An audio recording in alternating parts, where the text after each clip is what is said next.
అందుబాటులోకి వచ్చారు. పసుపులేటి సురేష్ వైసీపీ అధికార ప్రతినిధి కూడా మనతో పాటుగా లైవ్లో జాయిన్ అయ్యారు. మిరుపుల మహేష్ జనసేన అధికార ప్రతినిధి కూడా మనతో పాటుగా లైవ్లోకి అందుబాటులోకి వచ్చారు. ముందుగా సురేష్.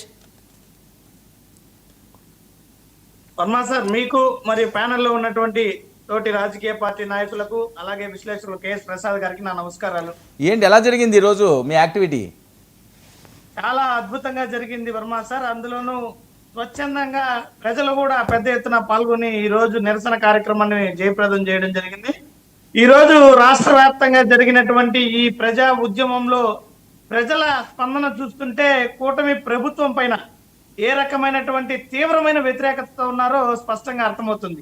రాష్ట్ర వ్యాప్తంగా ఈరోజు ప్రతి మండలాల్లోనూ నియోజకవర్గాల్లోనూ ప్రతి చోట జిల్లా కేంద్రాల్లోనూ కూడా భారీ స్థాయిలో ఈరోజు నిరసన కార్యక్రమం జరిగింది. పోలీసులు ఎన్ని ఆంక్షలు విధించాలి, వీటిని ఎలాగైనా జరగకుండా చూడాలని చూసినప్పటికీ కూడా ఆంక్షలను దాటుకొని ఈరోజు ప్రజా ఉద్యమాన్ని జయప్రదం చేయడం జరిగింది.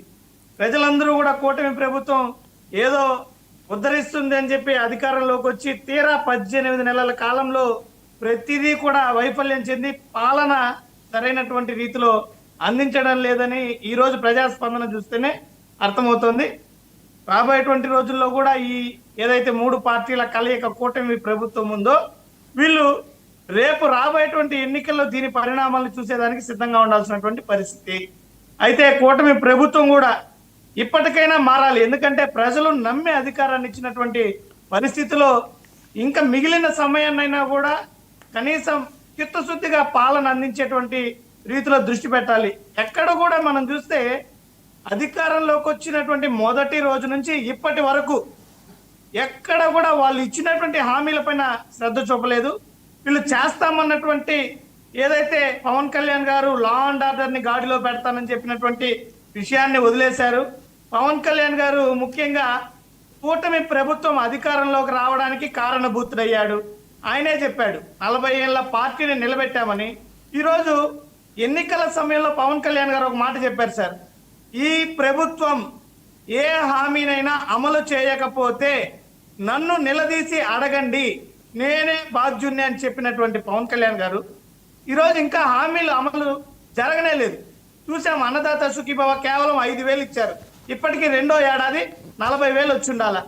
అదేవిధంగా నిరుద్యోగ భృతి 3,000 రూపాయల చొప్పున ఇంతవరకు 18 నెలలుగా ఇవ్వలేదు. ఆడబిడ్డ నిధి 1,500 ఇవ్వలేదు. ఈ రకంగా ఇచ్చినటువంటి హామీలను తుంగలో తొక్కినా కూడా పవన్ కళ్యాణ్ గారు నోరు మెదపడం లేదు. సరే, ఏంటి మీరు పూర్తి స్థాయిలో ప్రజాక్షేత్రంలోకి ఆందోళనతో వచ్చేసినట్టేనా సార్? వైఎస్ఆర్ కాంగ్రెస్ పార్టీ అధికారాన్ని కోల్పోయిన మొదటి రోజు నుంచే మేము ప్రజాక్షేత్రంలోనే ఉన్నాం. మాకేం పోరాటాలు ఉద్యమాలు కొత్త కాదు. ఉద్యమాల్లో నుంచి పుట్టినటువంటి పార్టీ వైఎస్ఆర్ కాంగ్రెస్ పార్టీ. పోరాట స్ఫూర్తితో నడిచినటువంటి నాయకుడు జగన్మోహన్ రెడ్డి గారు. మేమేదో ఈ రోజు చేసినటువంటి ఉద్యమము కొత్త కాదు. ప్రతిరోజు కూడా మనం చూసాం, విద్యార్థుల కోసం, రైతుల కోసం, మహిళల కోసం, శాంతి భద్రతల కోసం ఏ రకంగా మేము పోరాడామో ఈ 18 నెలల కాలంలో మేము చేసినటువంటి పోరాటాలే దానికి నిదర్శనం. జగన్మోహన్ రెడ్డి గారు అధికారం ఉన్నా అధికారం లేకపోయినా అంతిమంగా ప్రజల కోసం నిలబడేటువంటి నాయకుడు.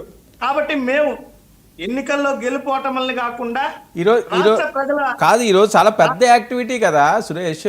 జగన్మోహన్ రెడ్డి గారు పాల్గొకపోవడానికి ఏమైనా కారణం ఉందా? అలా ఏం లేదు సార్. ఇది నియోజకవర్గ స్థాయిలో ప్రతి ఒక్కరు కూడా మాజీ శాసనసభ్యులు, మంత్రులు ప్రతి ఒక్కరు కూడా పెద్ద ఎత్తున పాల్గొని జగన్మోహన్ రెడ్డి గారు ఇచ్చిన పిలుపుతోనే జరిగింది. ఈరోజు ఇంత పెద్ద ఎత్తున ప్రజా ఉద్యమానికి కారణభూతులు జగన్మోహన్ రెడ్డి గారు. ఒక తిరుపతిలోనే ఈరోజు మీరు తిరుపతి ర్యాలీ చూస్తే 10,000 మంది పాల్గొన్నటువంటి పరిస్థితి. ఇంత పెద్ద ఎత్తున ప్రజలు ఈ ప్రభుత్వం పైన వ్యతిరేకత ఉన్నారు. ఒక తిరుపతి నియోజకవర్గంలోనే 10,000 మందితో ఈరోజు భారీ స్థాయిలో మేము ఈ యొక్క ఉద్యమాన్ని చేపట్టడం జరిగింది. ఇదే నిదర్శనం ప్రభుత్వం పైన ఉన్నటువంటి వ్యతిరేకత. సో ప్రభుత్వం కళ్ళు తెరవాలా? ఇంకా వ్యతిరేకత వచ్చేసింది, ఇంక మీరే నెక్స్టా? వ్యతిరేకత ఒకటే కారణంగా